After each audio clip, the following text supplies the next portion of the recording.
Fala, seus estuda fofo, tudo bem com vocês?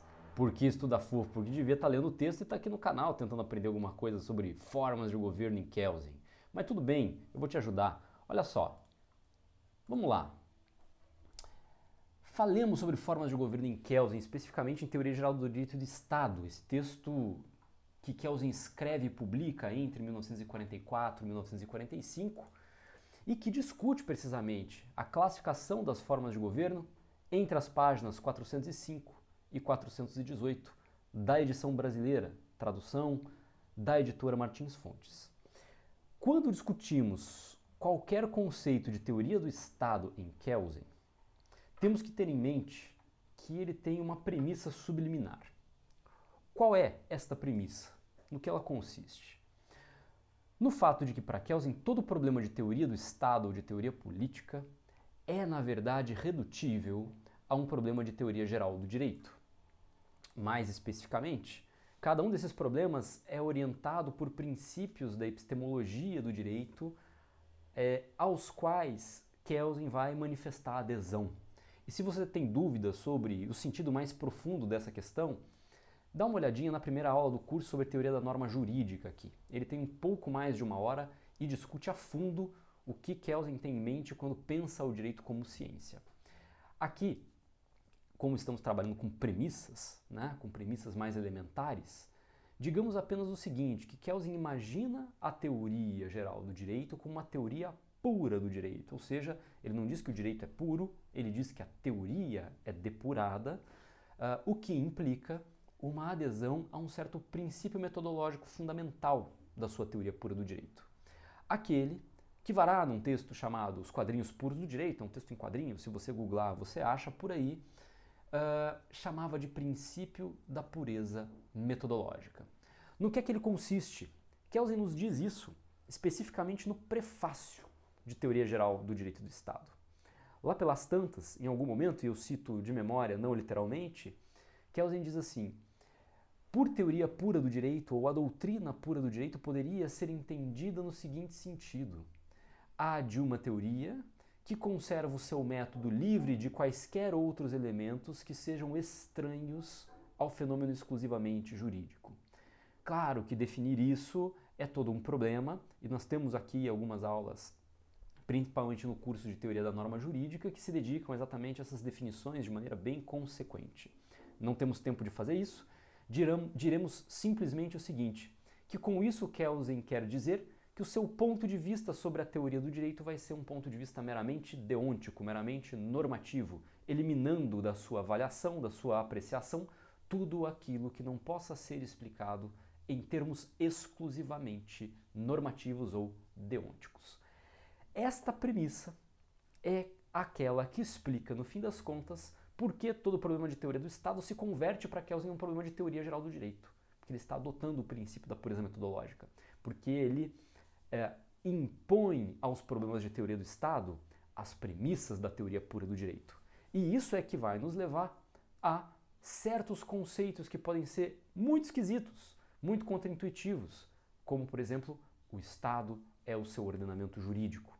Eu me lembro que num comentário do Paulo Bonavides, no seu manual Ciência Política, ele vai dizer exatamente o seguinte, que esta definição do Kelsen, evidentemente não é a única definição de Estado possível, mas exprime a apreensão do fenômeno Estado a partir da sua acepção exclusivamente jurídica. Tá? Como estamos trabalhando com o texto de Kelsen como base, tá?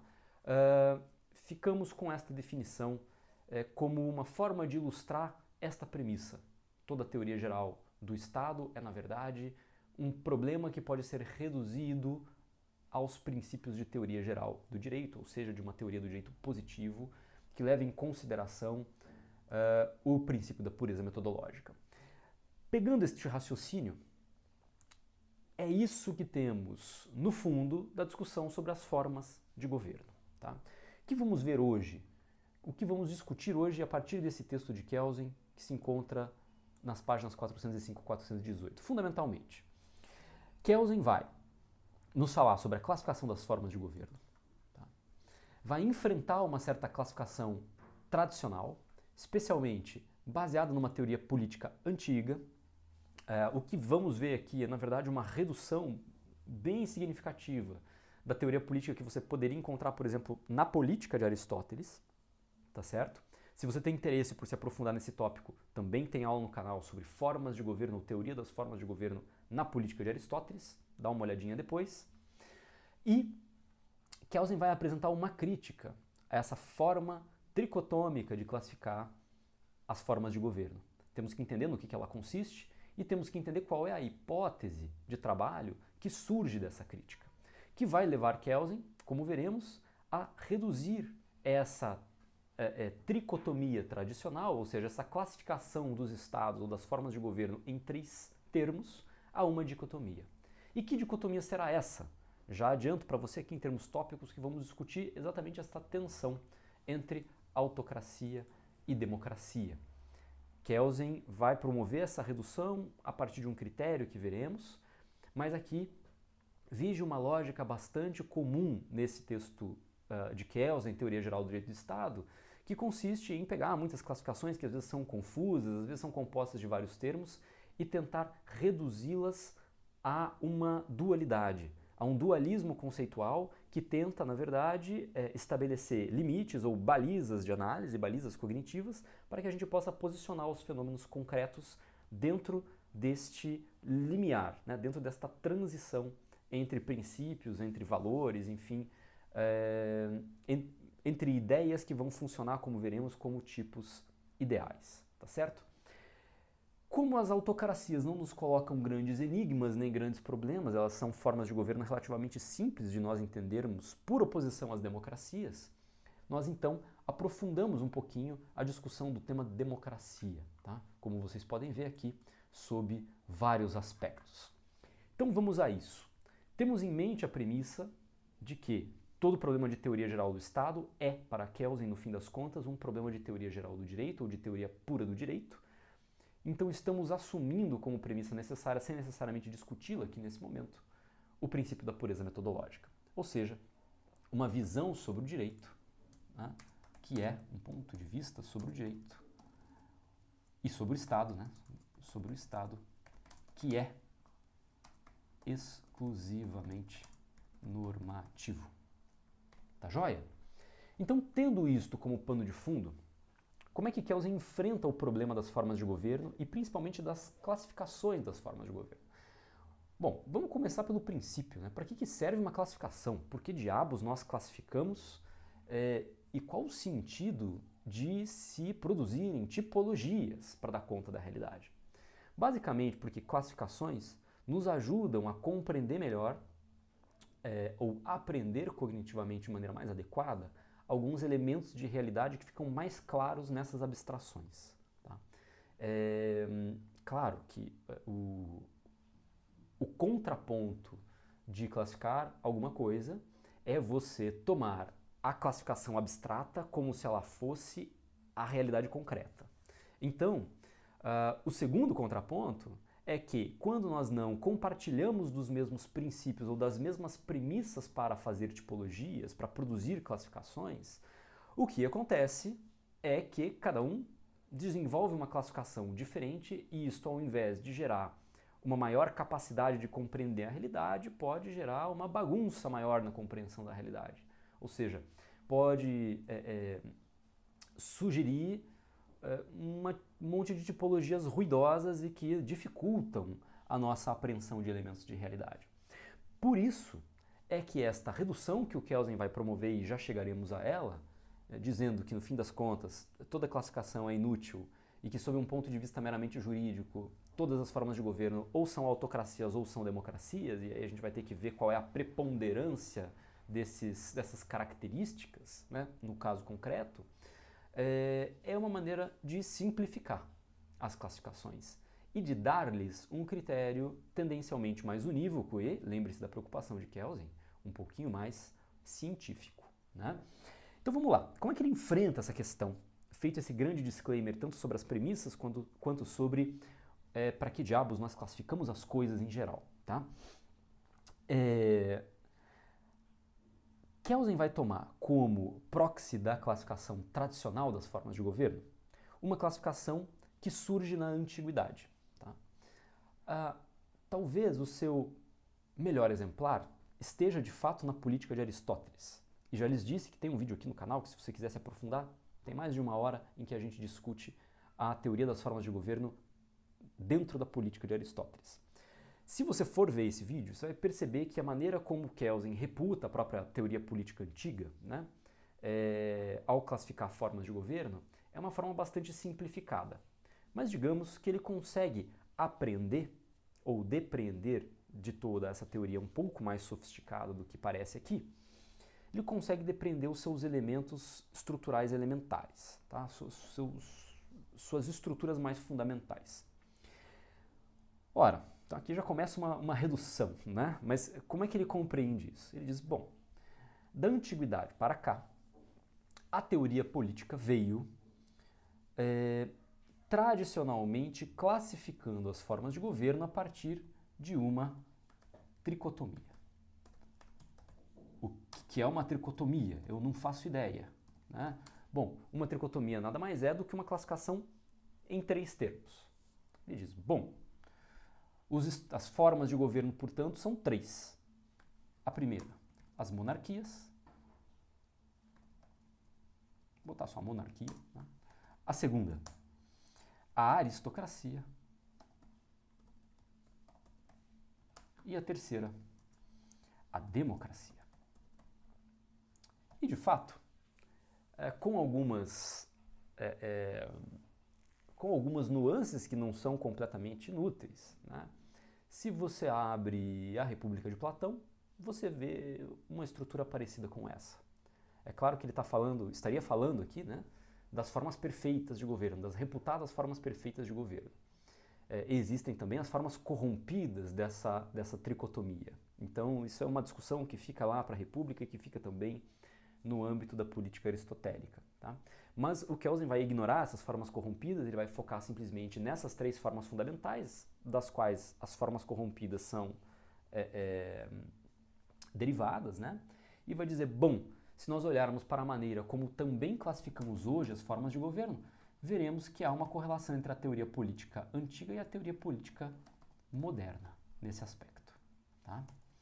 Então, não inventamos muita coisa de lá para cá, né? Continuamos classificando as formas de governo de maneira tricotômica e basicamente com os mesmos elementos estruturantes que classificávamos na teoria política antiga. Qual que é o critério que está por debaixo dessa classificação? E aí começamos a entender um pouquinho melhor o que cada um desses tipos pode significar. Kelsen diz, bom, o que eu percebo é que aquilo que está na base dessa classificação é o critério da organização do poder soberano. Então, poder soberano, pronto. Então, tudo se passa como se estes homens, né, esses seres humanos que fossem classificar as formas de governo, eles olhassem para o Estado e se perguntassem de que maneira o poder soberano se encontra organizado nesse Estado. E as respostas são várias, né? A gente vai dizer que estamos diante de uma monarquia se esse governo for centralizado, concentrado em um indivíduo. E note que nós poderíamos deduzir isso da própria etimologia da palavra, né? Porque monarquia vem de mono, o que é um, certo? Junto com arquia, que vem de arqué, que nada mais significa do que o exercício do governo, o exercício do poder, aqui no nosso caso. Ao mesmo tempo, poderíamos estar diante, diz o Kelsen, não de uma monarquia, mas de uma república. E esta república pode ser governada de 2 formas. Ou ela é governada por uma minoria, e aqui nós estaríamos diante de uma aristocracia, certo? Ou ela vai ser governada por maiorias. E aqui estaríamos diante das democracias. Olha que interessante aqui como essa forma de organização do poder soberano de fato parece servir como um critério para classificar tradicionalmente as formas de governo. Da mesma maneira que poderíamos deduzir, né, o sentido desse critério a partir da etimologia de monarquia, o mesmo se passa com aristocracia e com democracia. Veja, por exemplo, que a aristocracia é a junção de dois termos gregos, né? Aristoi, que significa os melhores, certo? Não apenas os bons, mas os melhores, os excelentes, tá? Aqueles que são detentores da areté, né? E cracia, mais uma vez, governo, né? Que vem de kratos. E democracia é o governo, o kratos, do demos. O que é o demos, né? Não é aquele partido político. O demos é o conjunto assemblear da população, ou seja, são decisões que geralmente envolvem uma grande massa, um grande número de pessoas, que vão ser tomadas com base, possivelmente, num princípio majoritário. Então aqui nós criamos uma correlação, né? A monarquia é a forma de governo que se exerce na medida em que o poder soberano se organiza e se concentra em torno do indivíduo. A aristocracia em torno de uma minoria qualquer, geralmente os melhores, certo? Quem são os melhores? Não sei. Qual é o critério para dizer que os melhores são melhores e não os piores? Também não sei, mas isso não interessa. Nota que esse critério é meramente formal. Para nós, por enquanto, não interessa. Em Platão interessa, em Aristóteles interessa. Mas para Kelsen aqui isso é simplesmente um critério formal. E as maiorias, na verdade, escondem, né, sob esse nome maiorias, o governo do povo, né, o governo do demos. Essas grandes assembleias que podem decidir os rumos de um Estado. Ou seja, o que o Kelsen percebe aqui? Que, na verdade, quando nós olhamos para esse critério de organização do poder soberano, o que nós estamos fazendo não é ver como é que o poder soberano se organiza. Lembre-se que, para Kelsen, o que é soberania ou poder como elemento constitutivo do Estado? E vimos isso em aulas anteriores, tá? Presenciais. Poder nada mais é do que a validade e a eficácia da ordem jurídica nacional. Então, quando estamos olhando para a organização do poder soberano, estamos, na verdade, determinando distinções de arquétipos constitucionais. Quer dizer, há uma constituição própria da monarquia. E isso tem um sentido bem material, né, de forma de exercício de poder quando a gente pensa no pensamento grego. Mas quando pensamos em como Kelsen vai aprender isso, lembremos, princípio da pureza metodológica, ponto de vista meramente deontico, normativo. Tá? Então estaríamos olhando aqui, na verdade, para arquétipos constitucionais.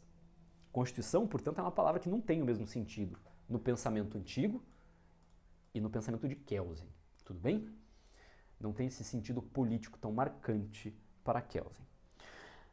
Kelsen vai então estabelecer uma crítica a essa ideia, dizendo basicamente o seguinte: olha, meus amigos, este critério tricotômico de pegar as formas de governo e dividi-las de acordo com uma suposta organização do poder soberano é um critério superficial.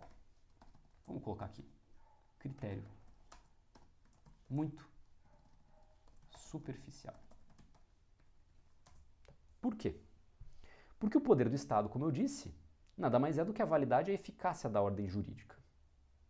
Isso nos leva, esta crítica, né, nos leva a uma hipótese de trabalho extremamente interessante, que consiste em que, está lá na página 406, o critério pelo qual, diz ele, e aí são palavras literais, o critério pelo qual uma Constituição pode ser dita monárquica ou republicana, aristocrática ou democrática, é o modo como a Constituição regulamenta a criação da ordem jurídica.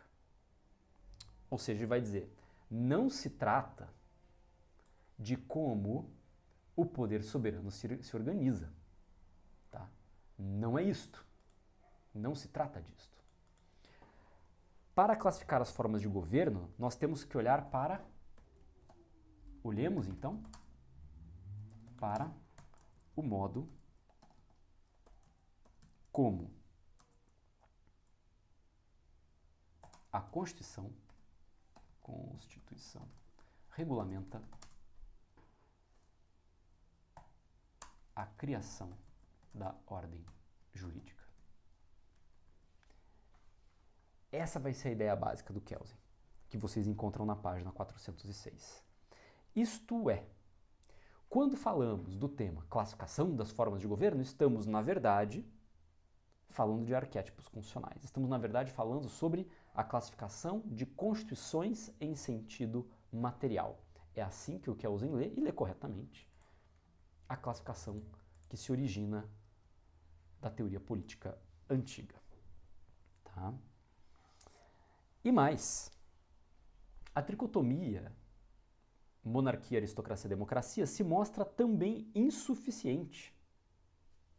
Então ele vai dizer aqui, não é só superficial não, é insuficiente. Deixei o caps lock ligado, hein? Insuficiente. Por quê? Porque se o critério da classificação é o modo segundo o qual a Constituição determina que a ordem jurídica seja criada, então nós podemos, com muita vantagem, substituir essa classificação tricotômica por uma dicotomia, baseada na ideia de liberdade política. Não entendi. Professor, não entendi. Isso não faz nenhum sentido. Faz sim. Olha só. A gente, na verdade, aqui quando fala de monarquia, aristocracia e democracia, está dizendo, no fim das contas, como é que o ordenamento jurídico vai ser criado. Se a sua fonte é um indivíduo, por exemplo, um monarca, se a sua fonte é um pequeno grupo de canalhas que se autoproclamam os melhores, ou se a sua fonte é uma fonte multitudinária, assemblear, composta pelas maiorias. Na verdade, o que nós estamos perquirindo aqui, aquilo que nós estamos nos perguntando é quem é a fonte primordial que produz as normas que compõem o sistema de direito. E eu não sei se você consegue perceber, mas quando eu tenho um cara só, que é a fonte primordial da produção, imaginando que isso fosse possível, né? Porque a gente sabe que ele vai precisar de um monte de delegados e gente para executar essa coisa, não é tão simples assim. Mas imaginando que fosse possível que nós tivéssemos um único cara definindo qual é a lei, ou quais são as leis, vai ter um amontoado de gente que basicamente não participa de qualquer forma da formulação das leis que submetem as suas vontades e os seus corpos. Consegue entender isso? Se eu disser, não, não é um cara, são alguns poucos e bons, geralmente ricos, e aí a gente estaria falando de uma oligarquia, né? Mas são alguns poucos e bons, e ótimos, excepcionais. E esses caras excepcionais vão nos guiar na terrível travessia de viver junto. E eles vão nos dar leis. Que lindo.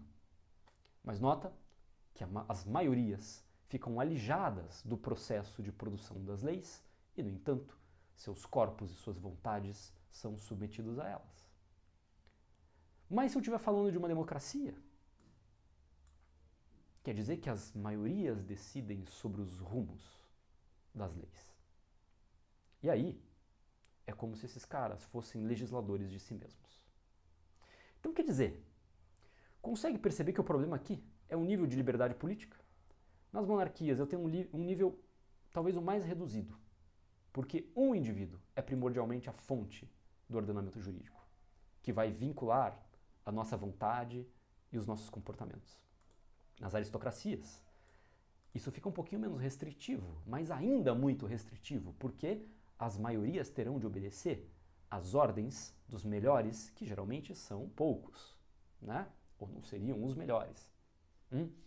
E nas democracias, o que temos são maiorias governando, ou seja, um nível muito maior de liberdade política, porque quem vai ser vencido nas democracias são as minorias. E a gente também vai problematizar isso mais à frente, porque isso de fato constitui um problema dos mais interessantes, né? Como evitar que as democracias se tornem verdadeiras ditaduras majoritárias. Mas fiquemos por aqui, porque ainda estamos numa camada mais conceitual. Então o que o Kelsen está propondo é exatamente isso, é dizer, cara, se o critério de classificação é o modo como, de acordo com uma Constituição, a ordem jurídica é criada, então não faz nenhum sentido manter a tricotomia. Podemos trabalhar com uma dicotomia do tipo participação política mínima, liberdade política mínima na definição do ordenamento jurídico, ou a máxima. uma situação em que quase ninguém participa, talvez alguns, e uma situação em que muitos, talvez todos, idealmente, participem. Então nós estamos olhando para a ideia de liberdade política. O critério passa a ser a liberdade política, no seguinte sentido: politicamente livre é quem está sujeito a uma ordem jurídica de cuja criação pode participar. Você entendeu que ele já está definindo as formas de governo como apenas duas, um dualismo? Eu tenho, num certo sentido, a completa impossibilidade de participação da formulação da ordem jurídica que constrange a minha vontade. E num outro sentido, num outro extremo, eu tenho a possibilidade de participar. E, portanto, ajudar a criar a ordem jurídica que vai limitar a minha vontade, a minha capacidade de ação. Então, quer dizer, note que este critério já é quase que uma definição de democracia. Democracia como o grau máximo de liberdade política. E o que é liberdade política? Não é o fato de fazer o que se quer. É o fato de encontrar-se, sim, sujeito e submetido a uma ordem jurídica, mas de cuja criação você participou. Certo? E qual que é o oposto disso? Kelsen diz, o oposto disso é a escravidão, é a servidão das autocracias, em que sujeitos estão... Essa palavra sujeito é interessante, né? Os sujeitos estão sujeitos à ordem jurídica, mas não há qualquer possibilidade de harmonia entre a ordem e a sua vontade, porque ele não participou da criação dessa ordem, ele foi alijado do processo de criação dessa ordem. Então o que temos aqui é muito interessante, né? O critério vai ser a liberdade política entendida como, e essa definição é muito kantiana, né? Em certo aspecto. Liberdade política definida como sujeição a uma ordem jurídica da qual você participa ou não participa. No primeiro caso, você participa da criação de uma ordem jurídica que sujeite seu comportamento, você está diante de uma democracia. Tá moleza de entender isso, né? No segundo caso, você está diante de uma autocracia. Ou seja, você está submetido a uma ordem jurídica de cuja criação você não participou. Mas eu queria recuperar aqui essa ideia, né, que na verdade é do Weber, que vamos dar os créditos. Essa ideia de tipos ideais. Por que estão saindo dois Bs? É um B só. Que é a ideia de tipos ideais. Quer dizer, o que o Kelsen está imaginando? Ele está imaginando, na verdade, mais uma vez, né, uma espécie de dial em que, na completa ausência de liberdade política, de participação, eu tenho uma autocracia. Na possibilidade de participar plenamente, eu tenho uma democracia. Só que perceba, por mais que a gente esteja diante de um exemplo de um Estado absolutamente ditatorial e governado por um sujeito com mão de ferro, será que não existe nenhuma margem, nenhuma franja de liberdade política para outros sujeitos? E por mais que nós estejamos na democracia mais participativa, mais ativa, mais vigorosa que vocês possam imaginar, será que encontraremos em algum lugar uma democracia em que a participação seja total, plena, e em que haja harmonia completa entre a vontade dos sujeitos que criam uma ordem jurídica e a ordem que é criada pela sua vontade? Então, o que eu estou tentando fazer você entender com esses questionamentos? Isso aqui tem o caráter de um tipo ideal, quer dizer, não existe uma autocracia a 100% e não existe uma democracia a 100%. O que nós vamos ter? Nós vamos ter alguns pontos, né, nessa régua. Se nós nos encontrarmos num estado que, por exemplo, seja mais autocrático do que democrático, a gente vai estar mais ou menos aqui. Se a gente estiver diante de um estado em que a autoridade funcione de maneira mais democrática do que autocrática, estaremos aqui. Mas há autocracia em toda democracia e há democracia em toda autocracia. É um pouco essa a ideia, né? Então, isso aqui, mais uma vez, né, eu gosto de dar esse exemplo, funciona como se fosse um dial de rádio, né? Então, siga aqui o cursor. Você pode estar um pouquinho mais para cá, um pouquinho mais para lá. Não existe autocracia pura e nem democracia pura. Concretamente, quando nós olhamos para estados que de fato existem, só veremos um misto, uma mistura de elementos de ambos os tipos. O que vai me fazer afirmar que estou diante de um estado autocrático ou democrático, se pergunta Kelsen? Ora, a observação da prevalência da liberdade política. Se eu tenho um baixo nível de participação na formulação da ordem jurídica, pode cravar que é uma autocracia. Se eu tenho um nível alto de participação na formulação da vontade jurídica que submete a sua própria vontade, pode cravar que é uma democracia. Então, a realidade, eu vou botar essa frase aqui porque eu acho ela boa, a realidade só nos entrega misturas, tá? Não tem uma autocracia pura nem uma democracia pura. Quem que fez essa frase? Eu já não me lembro. Eu acho que o Bergson diz uma coisa parecida, tá? Mas eu não sei se é exatamente isso. Quer dizer, algum enigma na autocracia? Não. Basta você imaginar a ditadura mais sanguinária possível, na qual exista um espaço extremamente reduzido para se fazer política, ou seja, para influenciar a vontade que vai compor a ordem jurídica que submeterá a sua vontade, né?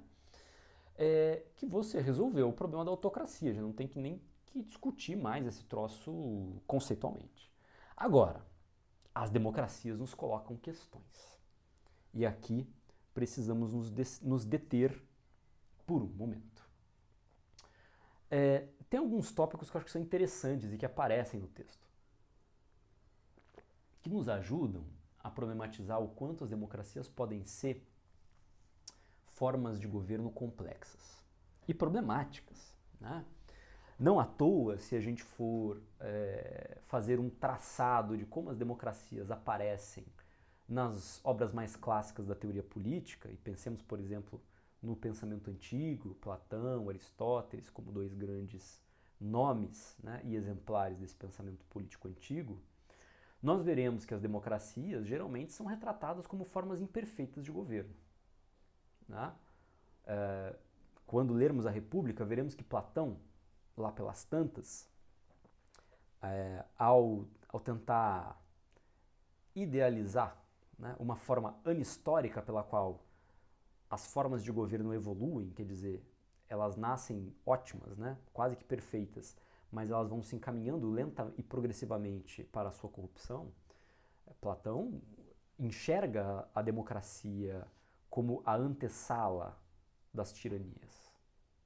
E enxerga quase como uma tirania majoritária mesmo, né? Quer dizer, as democracias não são vistas de um ponto de vista positivo, como acontece na modernidade, né? Elas são vistas como formas de governo imperfeitas.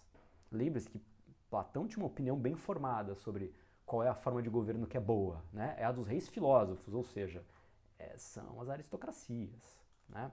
São quase que monarquias, né? Uma mistura estranha entre monarquia e aristocracia baseada num certo saber sobre o ser, né? Ele não tinha nenhum interesse nisso, claro, evidente, porque ele não era um filósofo, né? Uhum. Por outro lado, Aristóteles também vê as democracias como uma forma de governo interessante, mas ao mesmo tempo permeada de problemas. Se vocês forem ler, por exemplo, um texto mais contemporâneo, né, de um filósofo francês vivo que está produzindo, chamado Jacques Rancière, ele escreve um livro em meado da primeira década dos anos 2000, chamado Ódio à Democracia. Tá?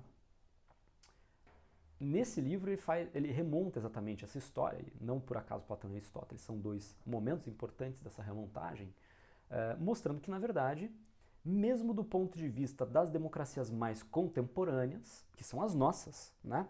Complexas, multitudinárias, claramente urbanas, né?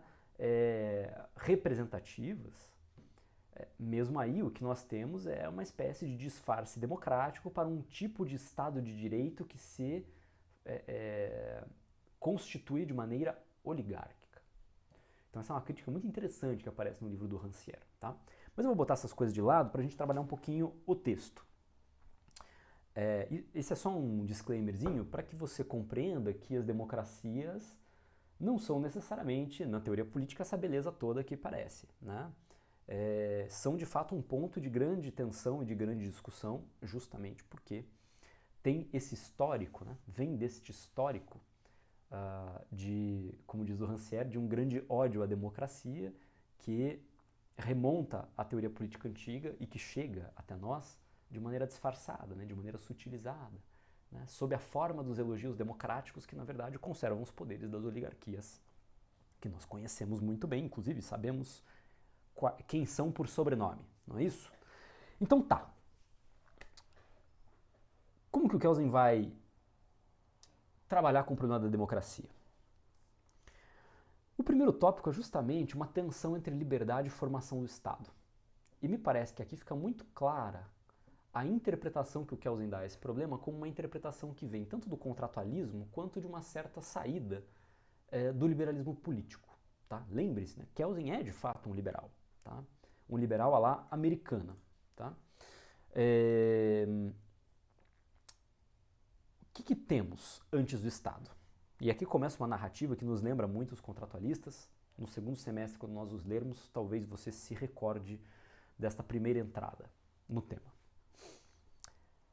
Antes do Estado, antes da imposição ou da formulação de qualquer ordem social, dentro desta narrativa um pouco mais contratualista, o que temos é um estado natural de liberdade. Um estado de liberdade que se desenvolve, e aí temos algumas explicações diferentes dentro do próprio contratualismo, mas não vou entrar nesse aspecto, que se desenvolve fora da sociedade, certo? Esta liberdade, diz o Kelsen, tem um caráter marcadamente negativo. Podemos dizer que essa é uma liberdade negativa. Por quê? Porque ela se dá sob a condição da ausência de uma autoridade obrigatória. Então, quer dizer, não existe uma autoridade estruturada, não existem obrigações, então a liberdade simplesmente é um fazer que tem livre curso. E é isso que torna a sociabilidade, se não impossível, muito difícil. Né? Basta que você imagine, se cada um de nós fizer aquilo que lhe dá na veneta, né? Que lhe dá na telha, possivelmente esses nossos cursos livres de ação entrariam em zonas de interação negativa ou destrutiva. Quer dizer, eventualmente para exercer a minha liberdade eu teria que destruir a sua e vice-versa. Tá? O que nos torna, na verdade, antípodas, né? Inimigos, quando poderíamos estar cooperando. É a ideia que está por debaixo dessa narrativa mais contratual. Tá? E aqui veja que isso é uma grande generalidade, mas eu estou aqui reproduzindo o argumento do Kelsen. Tá? Ele dá uma chupinhada nessa discussão do contratualismo para dizer basicamente qual é a linha estrutural do argumento, que é mais ou menos essa, com algumas nuances dependendo do autor que você trabalha. A gente vai ver que o contratualismo, na verdade, não é uma coisa só, né? São várias coisas bem interessantes, às vezes muito dissonantes umas das outras. Quando falamos no Estado, falamos de uma coisa que parece contraditar a liberdade, né? Porque o Estado aparece como a imposição de uma ordem social e, portanto, como a primeira aquisição de compromissos e de obrigações. Como é que se dá essa passagem de uma liberdade natural e negativa, de uma liberdade que nós podemos chamar, em certo sentido, tá? Em sentido técnico, anárquica, quer dizer, porque ela se processa na ausência de qualquer autoridade, anarqué é exatamente isso, tá? A ausência, a negação de qualquer arqué, de qualquer autoridade ou de qualquer princípio de governo, de princípio de comando. Essa liberdade cultural, estou ficando maluco, natural, vai ter que ser convertida em liberdade política. E esta conversão vai ter que se dar a partir da harmonia, tanto quanto possível, entre a vontade coletiva e a vontade individual. Interessante, porque este é exatamente o problema de um texto clássico que vocês lerão, que é o Contrato Social, do Rousseau. A pergunta que o Rousseau se faz no Contrato Social é mais ou menos a seguinte. também cito de memória, talvez não literalmente. Ele diz, como pode ser que nós vivamos juntos, sob uma ordem, e ao mesmo tempo consigamos permanecer tão livres quanto antes, ou seja, quanto no estado de natureza? Como podemos impor sobre nós mesmos uma ordem chamada Estado, mas preservando a liberdade natural? A resposta é convertendo ela numa liberdade de caráter político, o que não significa a ausência de limitações. Significa o exercício de uma liberdade social possível, baseada num tipo particular de compromisso, que ele vai chamar de contrato social, né? Mas por que você é tão livre quanto antes? Ora, porque você está sujeito a uma ordem, né? Você está sujeito a uma ordem jurídica, mas você participa diretamente da sua formulação. Então, aqui a ideia russoniana é a seguinte, ela vai se explicar pela noção de autolegislação. O que é um indivíduo no estado de natureza? É um indivíduo completamente livre, por quê? Porque ele só segue as leis que formula para si mesmo. Ele não obedece às leis de ninguém. É a noção moderna de autonomia. Tá? Como é que eu faço para metamorfosear essa liberdade natural e negativa numa liberdade de caráter político e sob uma ordem? Bom, basta que eu crie um princípio que seja suficiente para fazer com que este indivíduo, de maneira coletiva, evidentemente, esses vários indivíduos, participem da criação das leis sob as quais seu comportamento se encontrará logo mais. Percebe? Mantém-se o princípio de autolegislação. Eu permaneço, diria Rousseau, tão livre quanto antes. No estado de natureza, eu só seguia as leis que eu formulava para mim mesmo. No estado social, depois do contrato social, eu continuo sujeito apenas às leis que eu formulo para mim mesmo, mas por meio desta mediação de um pacto. A gente vai ver que isso é bem mais complicado lá no Rousseau, mas a ideia básica aqui é esta. Tá? A noção de autodeterminação, de autolegislação, que é uma noção tanto da moral kantiana quanto da política russoniana, nos dará, portanto, supostamente, isso é discutível, mas nos oferece a possibilidade de uma liberdade a ser exercida sob a ordem social. Na medida em que participamos da elaboração da ordem social que ao mesmo tempo nos sujeita. Então, eu quero que você note que esse conceito é muito interessante e na verdade, o problema da liberdade na modernidade, que vai nascer com Kant, né, contém precisamente essa tensão. Não é por acaso que Kant vai definir liberdade mais ou menos nos seguintes termos. Ser livre ou liberdade é a máxima sujeição à lei da razão universal. Você lê isso e fala, caralho, do que esse cara tá falando, mano? Porra, o que tem a ver? Pô, liberdade é a gente poder fazer o que a gente quer. Aí o cara tá me dizendo que a máxima sujeição à lei universal da razão, que diabos? É exatamente essa tensão que está aqui. Né? Liberdade não é fazer o que se quer. Não é um livre curso da vontade ou dos apetites. E a gente vai ver que isso tem inclusive uma raiz antiga. Né? Liberdade é estar sujeito a uma ordem de cuja formulação você participa. Então, aqui o Kelsen vai na veia, né? E simplifica muito ideias bem complexas no debate da teoria política. Claro, né? Passamos um pouquinho adiante depois desse comentário para olhar para alguns traços que são fundamentais. Claro, qual seria o ideal de uma democracia qualquer? Que as decisões pudessem ser tomadas não apenas por maioria, mas com base na unanimidade. Né? Quer dizer, que todo mundo estivesse de acordo sobre como devem ser as leis às quais todos nós, cada um de nós, vamos nos sujeitar. Então, essa é a ideia de unanimidade. Trocando em miúdos, o ideal democrático é aquele segundo o qual a vontade coletiva deveria corresponder à vontade de todos. Tá? No entanto, há um problema aqui. Né? Há um problema aqui. Primeiro, esse ideal deve nos parecer impraticável. Segundo, o que diferenciaria, se isso fosse verdade, o que diferenciaria a liberdade política da liberdade natural? Ou seja, a liberdade politicamente qualificada, sob uma ordem, da mera anarquia. Então é preciso, diz o Kelsen, em algum sentido ou em alguma medida, limitar a autodeterminação do indivíduo. a restrição que vai ser imposta a essa liberdade do indivíduo é instrumentalizada pelo princípio majoritário, pelo princípio da maioria. Já vou te explicar por quê. Porque perceba, se você participa de discussões, essas discussões levam à elaboração de um comando, de uma lei. Você discorda da maneira como se chegou àquele resultado. Você discorda daquele resultado propriamente dito.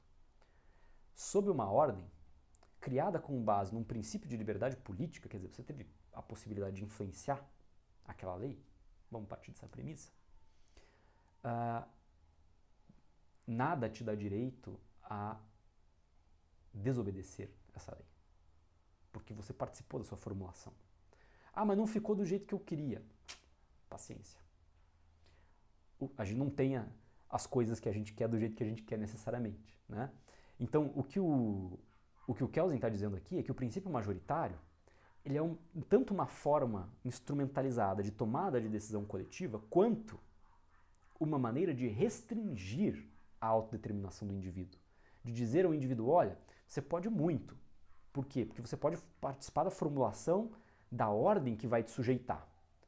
Mas você não pode estar insujeito a esta ordem quando ela te desagradar, porque você participou da formulação dela. Isso é uma maneira interessante de dizer uma coisa que o Rousseau também diz de maneira mais complexa. Vocês vão se deparar com mais esse aparente paradoxo na obra do Rousseau, que é interessante, lá no Contrato Social. Ele diz, muitas vezes é preciso obrigar os indivíduos a serem livres. Olha que outro paradoxo desgraçado, né? Bem moderno. Qual o significado disso? É dizer assim, cara, não importa se individualmente você não concorda com a decisão coletiva. Você participou da decisão coletiva. A sua vontade integrou a decisão coletiva, ainda que não tenha ganho de todo, em termos de resultado. Então eu vou te obrigar a ser livre. Eu posso te coagir para te obrigar a ser livre, ou seja, para respeitar o princípio de autolegislação. Essa é uma ideia também muito louca do Rousseau. Mas é interessante, né? Você pensar o quanto, de fato, né? Kelsen fez uma boa leitura aqui, dizendo, não existe democracia em sentido puro, nem autocracia no sentido puro, é sempre um misto entre as duas coisas. Ou então, o princípio de autoridade não existe nas democracias. E as democracias são anárquicas, né? Enfim, aqui teria uma outra saída para a gente discutir essa relação muito interessante de democracia e anarquia, em sentido político, mas eu me detenho aqui para não fugirmos do texto. Então veja,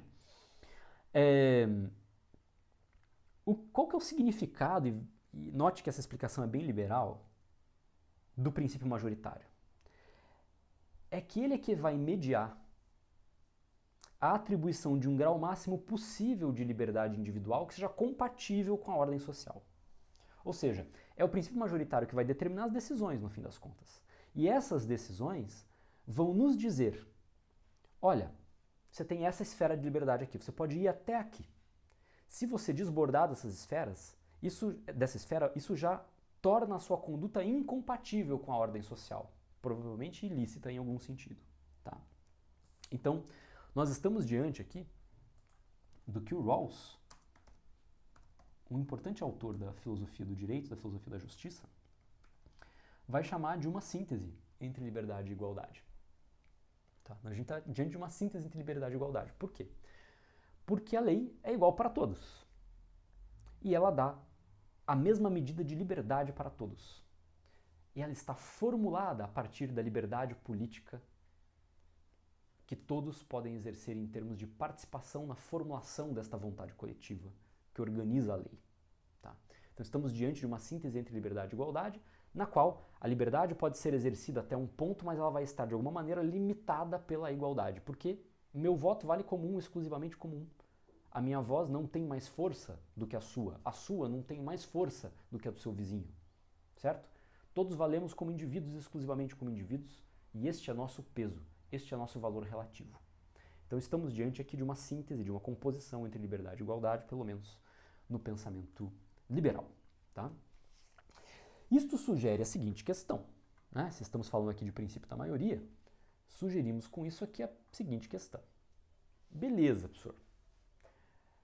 Mas eu me lembro de um cara aí que dizia que a partir de agora as minorias teriam que se silenciar, que as minorias teriam que aceitar as decisões das maiorias.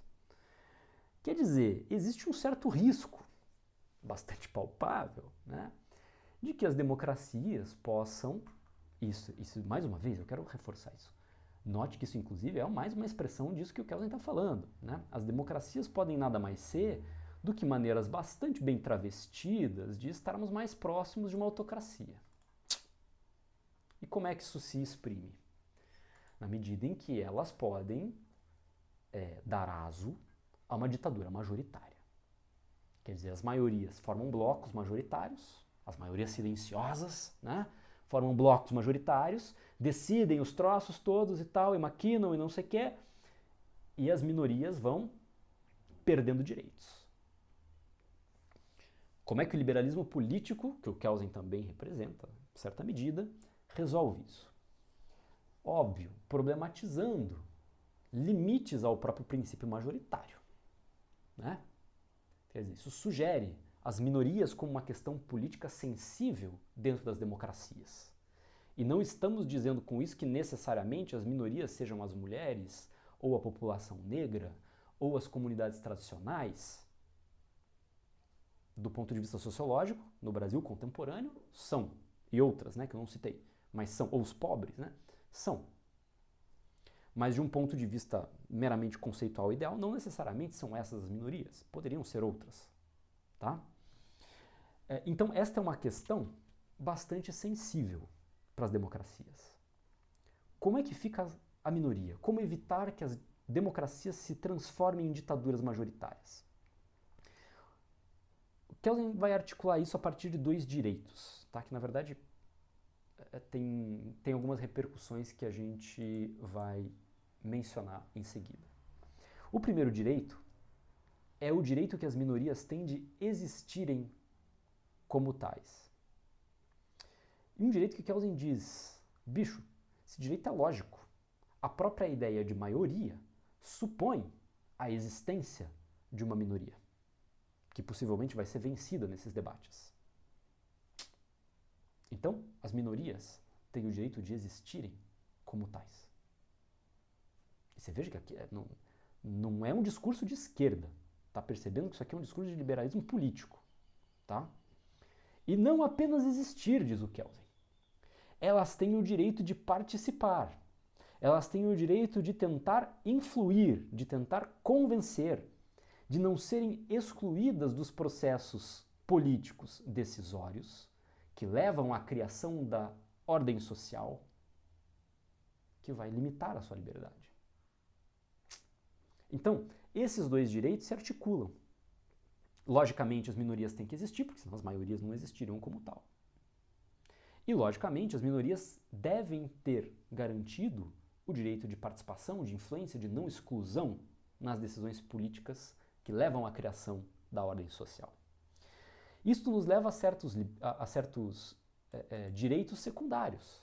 Que, bom, se elas têm que participar, se elas devem ter a condição, né, a possibilidade de influir nas decisões, então tem um direito absolutamente fundante aqui, que é o direito à livre consideração dos seus argumentos, ainda que eles sejam dissonantes. Isso se aplica também aos argumentos das direitas, talvez não das extremas, talvez não daquelas que colocam o próprio regime democrático em questão. Eu tenho lá minhas dúvidas se liberais concordariam com essa ideia. De que não, tudo, pode falar tudo. A liberdade é absoluta. Não é absoluta não, cara. Está calcada numa certa ordem social. Se está calcada numa certa ordem social, existem certos limites sistêmicos àquilo que se pode dizer. Ter opiniões silenciosas, né? Pensamentos secretos e possivelmente envergonhados e vergonhosos, tudo bem, tudo tranquilo. Agora, direito de dizer tudo, me parece que aí nós tocamos no limite do sistema. Tá?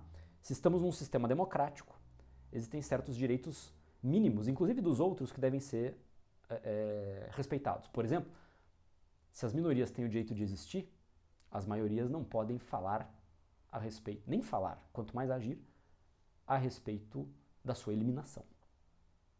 Percebe o que eu estou dizendo aqui? Então, é disso que se trata. Estamos aqui no coração do liberalismo político que o Kelsen também representa. Tá?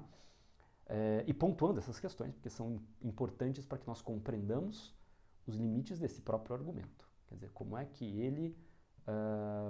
quais são os confins, né, deste argumento aqui, fazendo uma espécie de agrimensura da coisa. O que está incorporado a esse direito de livre consideração dos argumentos? Tá? Algumas liberdades que poderiam ser instrumentais. Bom, primeiro, a possibilidade de participação na construção da vontade comum. De alguma maneira a gente já falou disso, né? Segundo, a importância da liberdade de opinião pública. A importância de liberdades de caráter intelectual, de expressão, de imprensa, de religião, certo? De crença religiosa. E aqui é muito engraçado, porque se você for olhar o texto, o Kelsen diz assim, a econômica talvez não necessariamente. Kelsen tem uma questão aqui, a liberdade econômica talvez não seja tão importante aqui para evitar uma ditadura majoritária. Mas estas outras liberdades, intelectual, de expressão, de imprensa, de religião, esquece essas liberdades, elas têm que estar ali. Tá? E a possibilidade de uma livre discussão entre maioria e minoria. Ou seja, do que nós estamos falando aqui, né? A gente está falando, não sei se já percebeu, mas a gente está falando de direitos fundamentais.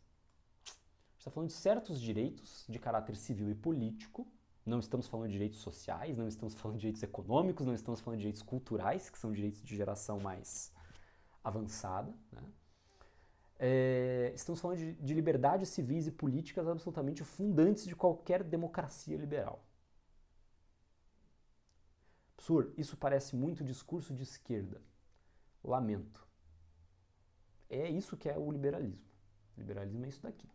Tá? O basicão, o feijão com arroz do liberalismo, gostemos ou não, é isso aqui. Tá? E o Dworkin, que é um outro filósofo do direito e da justiça bastante importante, bastante interessante, vai justamente nos dizer como então devemos compreender os direitos fundamentais sob esse aspecto. E eu vou trazer isso aqui, apesar de estar fora do texto, porque eu acho que ilustra algo de maneira muito interessante. Ele diz o seguinte, direitos fundamentais, especialmente essas liberdades mais elementares, né, civis e políticas, os direitos fundamentais eles devem ser entendidos como trunfos políticos. Mais ou menos como num jogo de cartas, né? Trunfos políticos. Ou seja, o que ele quer dizer com isso? Que os direitos fundamentais exercem uma importante função contra-majoritária. Lembra que a gente dizia agora há pouco que o princípio da maioria era uma limitação à autodeterminação do indivíduo? A pergunta é, o que é que limita a autodeterminação da maioria? Que no limite pode se tornar uma ditadura majoritária, né? Pode avançar uma ditadura majoritária. Ora, dirá Dworkin, exatamente a função contra-majoritária exercida pelos direitos fundamentais que impedem que a maioria se torne artífice de uma ditadura majoritária, com o nome, com a roupagem de democracia. Pegamos isso? Então isso é muito interessante. Isso vai aparecer num livro do Dworkin chamado Levando os Direitos a Sério. Tá? Taking Rights Seriously. Por fim, e já estamos acabando, o Kelsen faz um comentário muito interessante sobre democracia direta e o princípio de representação. Basicamente ele vai dizer assim, quando pensamos em democracia, e a gente está pensando aqui evidentemente ainda no tipo ideal, né? Qual que é a ideia democrática elementar? Bom, existe um ideal democrático, que é democracia o mais direta possível. Que todos efetivamente participem, que ninguém seja excluído, que todo mundo seja ouvido, certo? Que todo mundo possa participar da formulação da vontade que vai servir de base para a ordem jurídica que vai constranger, não sei, o seu comportamento, tá?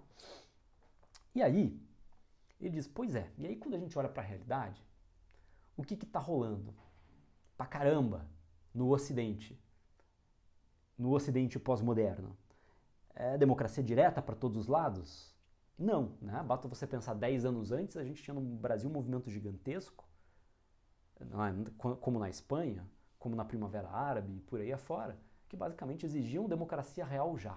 Né? Quer dizer, que a nossa democracia não é real sob certos aspectos. Bom, o que se dizia? Né? Se dizia basicamente que este ideal democrático das democracias diretas não estava sendo observado, não estava sendo sequer levado em consideração. Tá? E aqui o Kelsen tem uma ideia muito interessante. Ele diz, bom, tudo bem, eu entendo que o ideal democrático seja esse, eu concordo que esse seja o ideal democrático, uma democracia tão direta quanto possível, né? Porque lembre-se, a gente está sempre num dial, né? Mas quando a gente olha para a maneira como as democracias contemporâneas efetivamente se desenvolvem, elas se desenvolvem com base num outro princípio, que é o princípio da representação. E o princípio da representação decorre de um procedimento formal, geralmente eleições, que viabiliza a participação democrática e, se não é democracia direta, pelo menos nos ajuda a realizar algum grau de autodeterminação política dos sujeitos. Ou seja, a representação está baseada na ideia de nós elegermos os órgãos que estarão juridicamente autorizados, olha que a teoria do órgão funcionando, a executar ou criar normas jurídicas pelos sujeitos cujas condutas vão ser reguladas. Quer dizer, esses sujeitos cujas condutas vão ser reguladas pelo ordenamento têm o direito de eleger este órgão que vai estar autorizado juridicamente a criar ou executar norma jurídica contra eles mesmos. Então aqui está a ideia de autolegislação funcionando de outra maneira. Tá? Os eleitos espelham a vontade de todos. Né? Claro, óbvio. Quem é que nunca pegou uma lista dos caras eleitos para a Câmara de Deputados no Brasil e falou assim, nossa, só gente boa da melhor qualidade, concordo com tudo. Então, só que essa também não é a questão, né? É a questão de entender que a representação ela é um princípio também de redução de complexidade, porque em certas situações a democracia direta se torna impraticável e talvez a gente tivesse que pensar numa outra dinâmica, né? Mas a ideia aqui é de que ela consiga garantir ou consiga nos encaminhar no sentido de um certo princípio de autodeterminação. Só que o Kelsen não é bobo, né?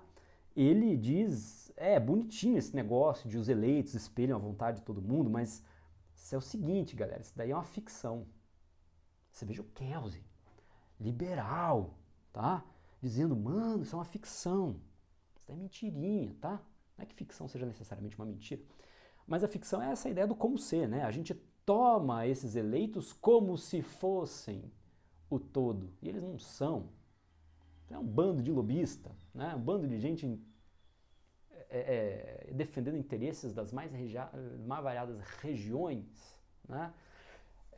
Então o que ele está dizendo é o seguinte, cara, isso aqui não é exatamente verdade. A vontade de todos não está espelhada no Congresso Nacional. Esquece, isso é uma ficção política. Primeiro, diz ele, porque não há responsabilidade jurídica desses caras para com os eleitores. Política em certo nível, sim. Quer dizer, você não pode responsabilizá-los juridicamente pelo que eles façam lá dentro. Politicamente, sim. Por quê? Você votou num cara hoje. Se você não gostou dele amanhã, na próxima eleição você vota em outro. E aí você pune ele politicamente. Do tipo, viu, vai deixar de ser deputado. Por quê? Porque foi um deputado bosta. Tudo bem. Isso é uma responsabilização de caráter político. Agora, nada vincula a atuação de um parlamentar, digamos, por exemplo, aos princípios que ele disse que ia obedecer ou seguir como orientadores do seu futuro possível mandato, caso eleito. Entendeu? Não tem como responsabilizá-lo juridicamente sobre esse aspecto, tem como responsabilizá-lo politicamente, como eu dizia. E segundo, regra geral, há exceções. Regra geral, eles são eleitos, mas eles não são destituíveis. Embora haja alguns instrumentos, como por exemplo, inclusive de caráter de eleições majoritárias, como recall e tudo mais, não no Brasil, mas em outros países, talvez um pouco mais civilizados, que fazem com que esses governos estejam em permanente situação de berlinda, né? Quer dizer, há quem seja defensor desse tipo de instrumento dizendo, olha, é muito útil porque na verdade a gente consegue fazer um controle social maior da forma como os governos se desenvolvem, e outros dizem, não, isso traz uma instabilidade terrível, a gente nunca sabe o dia de amanhã, se tem um recall amanhã, a gente não sabe se vai continuar o governo ou vai mudar o governo, né? Então, há bons argumentos bastante razoáveis para defender e para não defender esse tipo de ideia, mas fica aqui o registro de que esses instrumentos existem, eles podem ser cogitados, em alguns lugares eles efetivamente funcionam. Queridos e queridas e querides, era isto, basicamente, que eu tinha a dizer a vocês. Nós nos vemos, então, na avaliação da disciplina. Parem de estudar fofo, vão ler o texto e até a próxima. Um abraço. Tchau, tchau.